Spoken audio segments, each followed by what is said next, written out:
வணக்கம் நண்பர்களே. நடிப்பு என்றால் சிவாஜி கணேசன், சிவாஜி கணேசன் என்றால் நடிப்பு. இன்றைய இளைய தலைமுறைக்கு அதிகம் பரிச்சயம் இல்லாதவர். கலைத்தாயின் அனைத்து வரங்களும் ஒருங்கே பெற்ற அவளின் முதன் மகன் நடிகர் திலகம். சிவாஜி கணேசன் 97வது பிறந்த நாள் இன்று.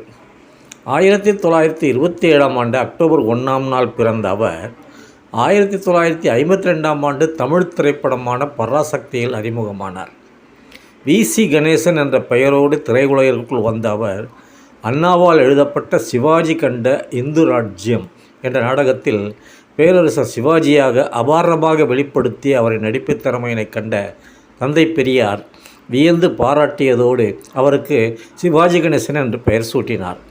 உலக புகழ்பெற்ற நடிகர் திலகத்திற்கு இந்த பெயரே இறுதி வரை நிலைத்து நின்றது. திரையில் அவர் ஏற்று நடிக்காத பாத்திரமே இல்லை என்று சொல்லலாம்.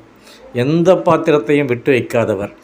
இந்திய விடுதலைக்காக பாடுபட்ட தலைவர்களை அன்றைய காலகட்டத்தில் வாழ்ந்தவர்கள் பார்த்திருப்பார்கள். பெரும்பாலான மக்கள் அவர்களின் உருவங்களை பாடப்புத்தகங்கள் தான் பார்த்திருப்போம். ஆனால் அந்த தலைவர்களின் பாத்திரம் ஏற்று தத்ரூபமாக அவர்களைப் போலவே நடித்து இப்படித்தான் இருந்தார்கள் என்று சிவாஜி ஒரு பிம்பத்தை நமக்குள் ஏற்படுத்தியவர். பராசக்தி நீதிமன்ற காட்சி வசனம். வீரபாண்டிய கட்டபொம்மன் வரி, வட்டி, திரை, கிஸ்தி என்ற வசனங்களை பேசி காட்டி நடிக்காமல் மற்ற நடிகர்கள் திரைக்குள் வந்திருக்க மாட்டார்கள் என்பது உறுதி. ஆன்மீக திரைப்படங்களான திருவிளையாடல், திருவருட்செல்வர், சரஸ்வதி சபதம், திருமால் பெருமை, கர்ணன் உள்ளிட்ட பல படங்களில் நடித்து தெய்வங்களின் பிம்பங்களை நம் மனதிற்குள் ஆழ பதிய வைத்தவர். குடும்பங்களில் அன்றாடம் நாம் காணும் அன்பு, பாசம், பிணக்குகள், மகிழ்ச்சி உள்ளிட்டவை வெளிப்படுத்தும் பாசமலர் போன்ற எத்தனையோ படங்களில் அவர் நடித்த விதம், அந்த உணர்வு நம்மையும் பாதிக்க வைத்து அழுதால் அழுவதும் சிரித்தால் சிரிப்பதும் என எத்தனையோ உணர்வுகளை நம்மிடமிருந்து வெளிக்கொணர்ந்தவர் அவர்.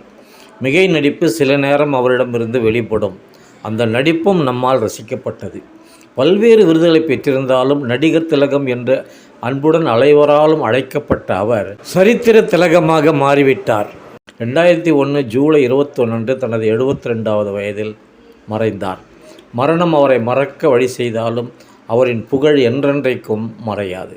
மீண்டும் சந்திப்போம். நன்றி, வணக்கம்.